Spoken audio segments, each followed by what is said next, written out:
ছাত্র জনতার গণ অভ্যুত্থানের মুখে গত বছরের ৫ আগস্ট পতন হয় আওয়ামী লীগের সরকারের। ভারতে আশ্রয় নেয় সাবেক প্রধানমন্ত্রী শেখ হাসিনা। ভারত শেখ হাসিনাকে আশ্রয় দেওয়া এবং ভারতে বসে উস্কানিমূলক বক্তব্য রাখায় দুই দেশের সম্পর্কে টানাপোড়েন দেখা দেয়।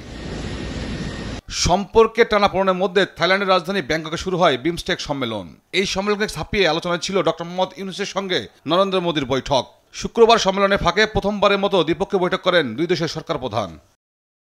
ডক্টর মোহাম্মদ ইউনূস দায়িত্ব নেওয়ার পর বেশ কয়েকটি গুরুত্বপূর্ণ সফর ও বৈঠক অংশ নিলেও প্রতিবেশী দেশের প্রধানমন্ত্রী মোদীর সঙ্গে এটাই তার প্রথম বৈঠক। প্রায় ৮ ঘন্টা ধরে চলে এই বৈঠক।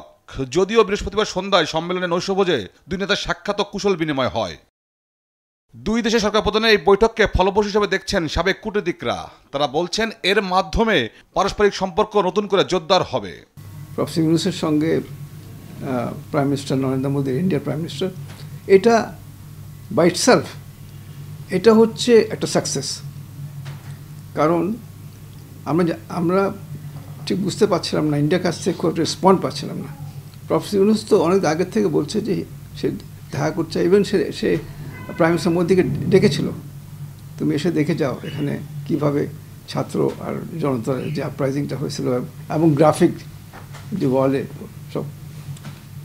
তো তখন ইন্ডিয়া রেসপন্ড করছিল। ইন্ডিয়া ওর মানে ডিসস্যাটিসফ্যাকশন দেখাচ্ছিল যখন মানে আমরা পরিবর্তনের পরে যেটা বলছিলাম যে পরিবর্তনটা গ্রহণ করে নেই আমাদের যেখানে যে পরিবর্তন হলো।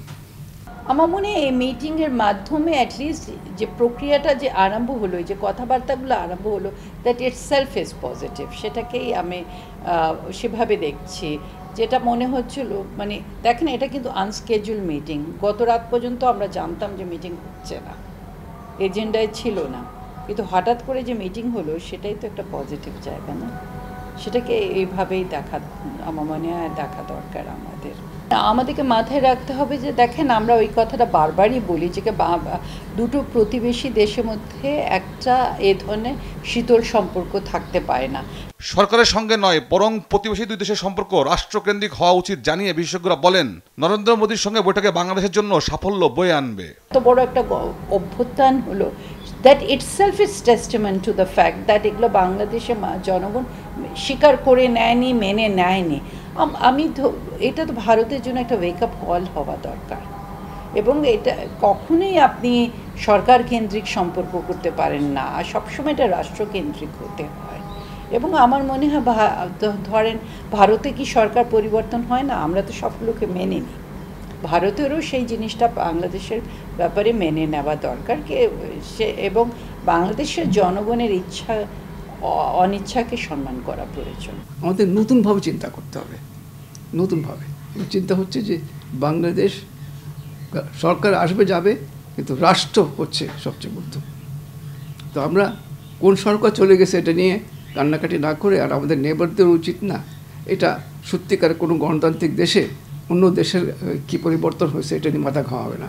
আমরা এটাই আশা করবো, এটা আমাদের প্রত্যাশা যে ইন্ডিয়া আমাদের বন্ধুর দেশ, ইন্ডিয়া যে আমাদেরকে স্বাধীনতা আন্দোলনে সাপোর্ট করেছে, এগুলো আমরা ভুলতে চাই না। কিন্তু ইন্ডিয়া যদি আমাদের পরিবর্তনটা, আমরা কী রকম সরকার চাই, আমরা কোনো রকমই স্বৈরাচারী সরকার চাই না। সীমান্ত হত্যা বন্ধ, তিস্তার পানি বণ্টন চুক্তির বাস্তবায়ন সহ দুই দেশের স্বার্থ সংশ্লিষ্ট বিষয় আলোচনার মাধ্যমে সমাধানের পথে এগিয়ে যাওয়ার বিষয়ে গুরুত্ব আরোপ করেন এই দুই আন্তর্জাতিক সম্পর্ক বিশেষজ্ঞ।